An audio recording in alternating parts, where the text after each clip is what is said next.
In this video, I'm going to take you through a solution I've written to tax myself every time I purchase fast food.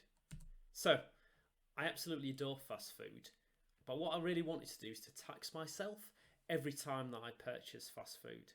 So, for example, if I spend £10 at McDonald's, I'd like to tax myself 20% of the transaction. So, for example, £2 in this case. What I'd then like to do with this tax is transfer it to a saving space, which is essentially a virtual piggy bank within my Starling Bank account. And all of this is made possible using the Starling Bank developer APIs and an Azure function. So, to run you through how it works in practice, so step one, I'm naughty and I buy some fast food. What happens in step two is a Starling Bank webhook calls an Azure function I've created. The Azure function then inspects the transaction data of the webhooks that's made by Starling Bank, and it takes a look at the transaction data. If it is for McDonald's, then it calculates my burger tax at 20% of the transaction value. It then transfers the burger tax to my savings space within my account using the Starling Bank developer API. If the transaction is for something completely else different, it does nothing at all. It just completely ignores it. So key thing to point out is that the webhook that I'm using will make a call on every single transaction I make. The Azure function essentially is filtering, seeing which ones are for fast food, and then as a second step, if they are for fast food, connecting back to my Starling Bank account and moving money between my main account and my burger tax saving space. So what I'll now do is run you through exactly how I built this solution. So underpinning it is an Azure function. So what I'm going to do first is to create the Azure function. Because this may take a couple of minutes in the background, what I'm going to do is to kick this off now, and then I'll take you through exactly what it's doing in the background. So at the top, we declare a couple of variables.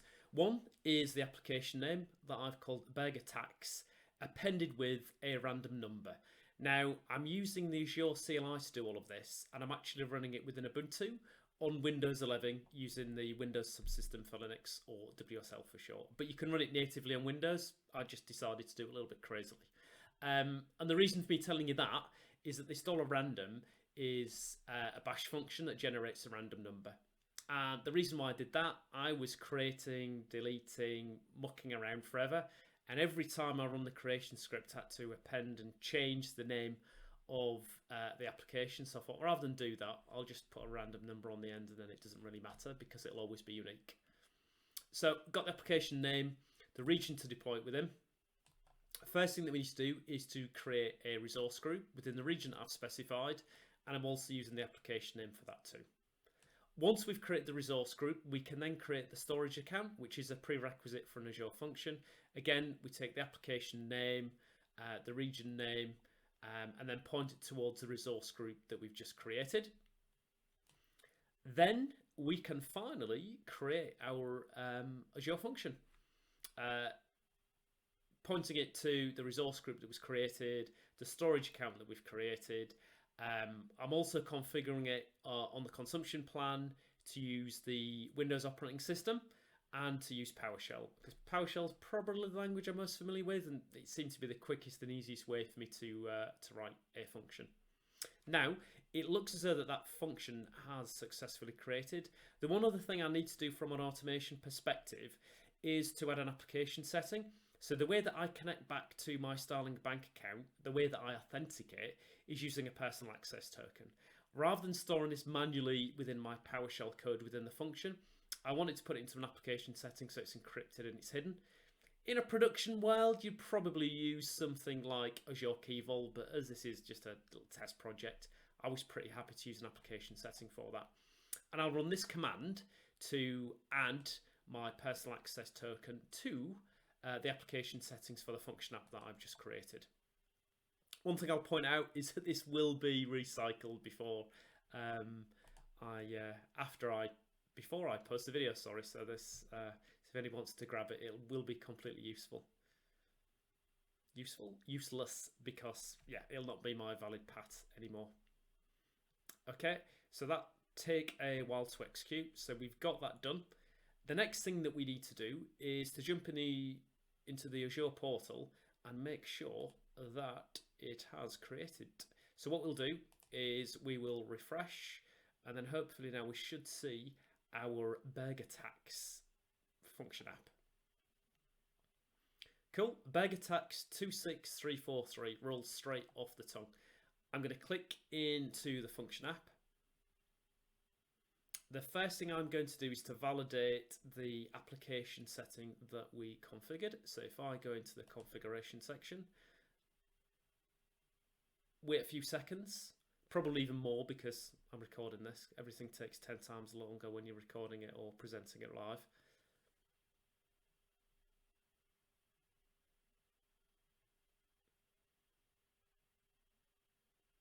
And then we'll just validate that that was successfully added. Without the personal access token, this solution is completely useless because we can't actually move the money around. And there we go. We can see the PAT. We can see that that's available. There we go. There's our value, which means nothing because I can't remember it. Okay, we got the function app. The next thing that we need to do is to create a function. And this is a function that the Starling Bank webhook will call. What we're going to do is we're going to call the function feed item. This is the default endpoint that is used by Starling Bank for transaction data. I'm going to be lazy. We're going to do all of the development in the portal. I'm not going to muck around with Git, GitHub, or Visual Studio Code. It's going to be HTTP trigger because essentially we want this function to fire when the Starling Bank webhook makes a call. As I touched upon, we'll call it feed item because that's the endpoint that is called. From an auth perspective, the Starling Bank webhook doesn't support the ability to authenticate to an Azure function. So I'm going to be a complete cowboy and set anonymous. What you can do, but what I haven't done, is there is some code that you can use to validate the request. It has actually come from Starling Bank. So rather than the function app authenticating, so rather than the Starling Bank webhook authenticating to the function app, it does the opposite. Essentially, the function app kind of validates Starling Bank that way. So we will create our HTTP trigger, call feed item with anonymous authentication or authorization, sorry. This will take a few seconds to create, and once the portal comes back to life, we should see it. Okay, so what we can do now is to go into code and test it. As I touched upon, we'll do everything in the portal just to keep things nice and simple here. Now what you do is you get some boilerplate code. So an Azure function for PowerShell, essentially when the function's called, it'll execute run.ps1. I use this boilerplate code to help put together my function, but because I'm lazy, what I will do, I'm going to delete that, and then I'm going to flip back across to my code for the function, and then we'll go back to the Azure portal and we will paste that code in, and I'll quickly take you through what it does. So at the top, we've got three variables that are put together. One of them is my personal access token. We pull that from the application settings by using the environment variable of pat. We then formulate the header and the base URL. The base URL is used for all of the calls. It just saves typing it out multiple times. We just declare it as a variable. There are then two supporting functions that are required. One of them is to get my unique ID for my bank account. The second one is to get the unique ID for the space. In both cases, I'm keeping this really simple and really straightforward. I'm retrieving the default account identifier and also the default saving space identifier. The reason is I only have one bank account with Starling, and that bank account has a single saving space. So rather than having to query specific account or saving space, essentially all I'm doing is just retrieving the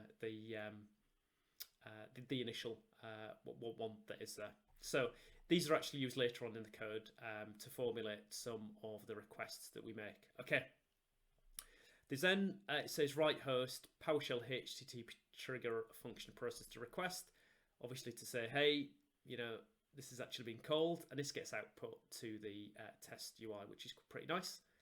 The next thing that we do is we look at the body of the request and look at the counterparty name and see if that looks like McDonald's. So I've got McDonald's with kind of a wildcard at the end, just in case there are any other variations of that. Obviously, in the real world, McDonald's is not the only place that sells burgers and fast food. You could list multiple, but to keep it simple, I'm literally just listing McDonald's. Now, the one bit that I did struggle with, the Starling Bank documentation for the developer stuff is absolutely fantastic. The one thing I didn't have an example of, probably because I'm just rubbish at looking, was what the webhook request actually looks like. So I needed to figure out what data was actually presented, to figure out what I needed to query, what the variable names were and such like. So what I did is I used a tool called ngrok, set it running on my Raspberry Pi and then configure that as my webhook endpoint via Starling. Went off, made a couple of test purchases, and then grabbed details of the request. Now, I've got a separate blog post I'll include in the link to this video that runs through how to use ngrok to do that. And essentially what that then provided me with, which I should have probably showed you earlier, is a couple of JSON examples from the bodies of those requests that shows exactly how the information is formulated. And from this, I could basically figure out what I need to query, to figure out who I've actually spent the money with, to see whether it's McDonald's or not, which I pull from the counterparty name, and also the amount so that I can calculate the tax, which is here and held in pennies. So that was basically how I figured out what information I would need to query. So go back here. Essentially what happens if it sees the counterparty name as looking like McDonald's, it invokes the burger tax. It looks at the transaction amount, calculates 20% of that.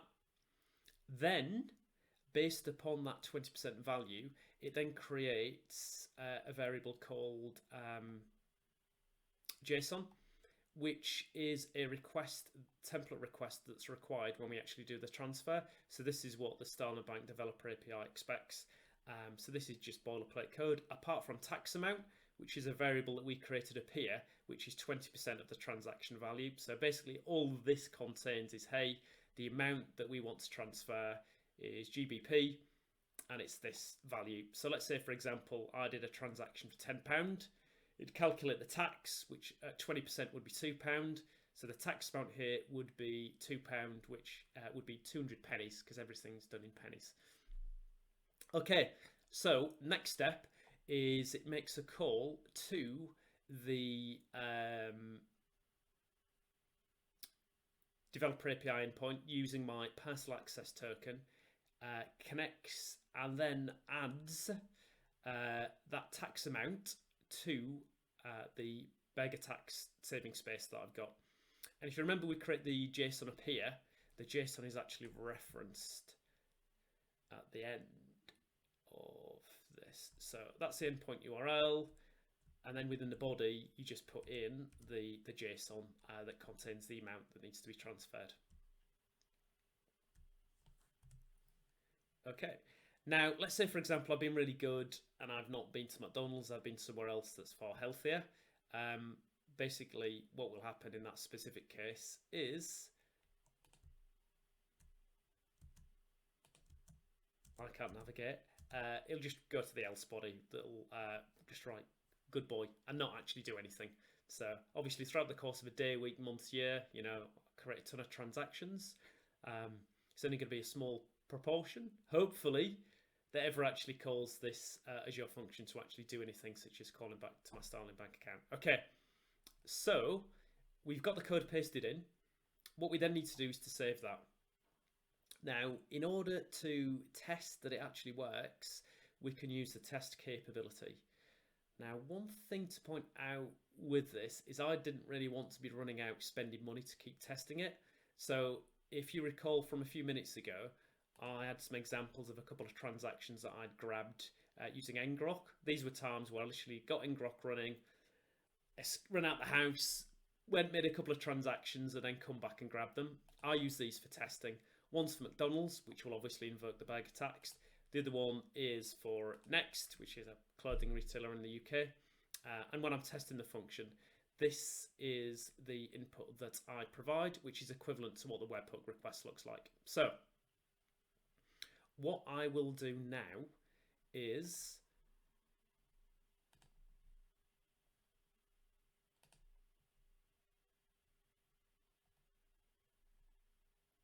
go back to the Azure portal. So firstly, I will get the McDonald's transaction, copy that. We'll go back to the Azure portal, and then we will take a look.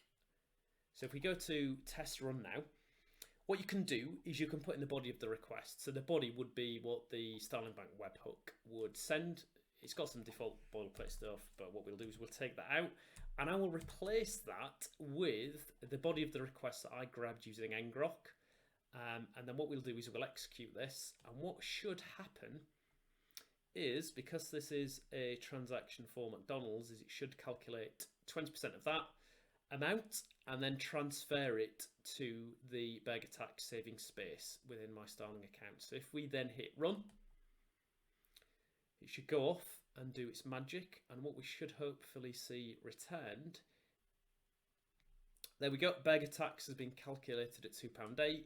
And if we look at the streaming logs here, you can see that the function processed a request, burger tax was invoked, and what the burger tax was. I didn't do anything fancy like any try or catch blocks, so if anything goes wrong, it'll just crap out and not work. But yeah, so there you can see that it actually works. What I then need to do to make sure that it doesn't fire on absolutely everything and start going crazy, moving money around, is to then give it a test with a transaction that's not McDonald's. So what we'll do here is we'll grab my transaction from next, and we'll paste that into the portal and quickly do a test with that. So what should happen here is it should return good boy, because I've not been stuffing my face with fast food. Okay, now I will hit run, and what we should hopefully see, good boy, fantastic. So we know that it's working. What I now need to do is to flip across to my Starling Bank account and actually show you that it has transferred the money, and that this isn't all smoke and mirrors. So in order to do that, what I'm going to do quickly is just pause the video, get my account up, and then I'll whiz back across. So I'll be back in a moment. Right, I'm back. We're now in my bank account, and we can see that the burger tax saving space has a grand total of £2.18. So that tallies up exactly with the amount that we transferred when we invoked the request. Obviously, everything that we've been doing so far in terms of testing the webhook has all been based on synthetic requests. So the one key thing that we actually need to do now is to tell Starling that, hey, whenever a transaction is performed, pass details of that transaction off to this Azure function. And this is how we do that. Firstly, we need to get the URL of the function, because obviously we need to give a location for Starling to make the call to. So what we'll do is we'll click into the function that we've got, select get function URL. I will then go to the logged into the Starling developer portal. We then need to go to personal access v2 webhook. You know, we don't want this old v1 stuff. We want something that's all shiny and new. Select create. I'll give it a name. I'm just going to call this burger tax. Give it a payload URL. Now, one quick thing to point out is that by default, Starling will post requests for feed item when I select this to that piece of the URL. So it's essentially it's hard coded as far as I'm aware. So if you select that, when it sends a webhook based on a feed item, which essentially is a transaction, it will send it to the payload URL you have here and append it with feed item. So obviously I've called my function feed item. However, I don't need to specify it here because Starling will automatically append that to the end of the payload URL. So there is the URL for the function app that we've created. I'm selecting feed item, which as you can see here, gets passed to the payload URL / feed item, and that's the name of the function I've actually created. Now I'm going to select to create the webhook. and now the webhook's created. And what should happen now is that every time that I make a transaction, Starling Bank webhook will make a call to my Azure function. My Azure function will take a look. If it's McDonald's, it'll do the tax and move my money around. If it's a transaction at somewhere else, like Amazon, for example, or Next, as I used in my other example, it'll not do anything at all. Now, because I'm really lazy, as part of this video, I'm not actually going to demonstrate it working in real life, because it means me pausing the video, running off, making transactions. So what we'll do at this point, we'll just go back, take a look at the code itself, just for one kind of final recap run through of everything that happens. So we've seen that we've just configured the Starling Bank webhook. What will happen anytime a transaction gets called, it will call the feed item function within my Bag Attacks function app. What this will then do is take a look at the counterparty name, which essentially is where I've spent the money. If it's McDonald's, it'll figure out 20% of the transaction cost, then connect back to my Starling Bank account, take 20%, that 20% value, so £2 for example, from my main account and move it into my Bag Attacks saving space.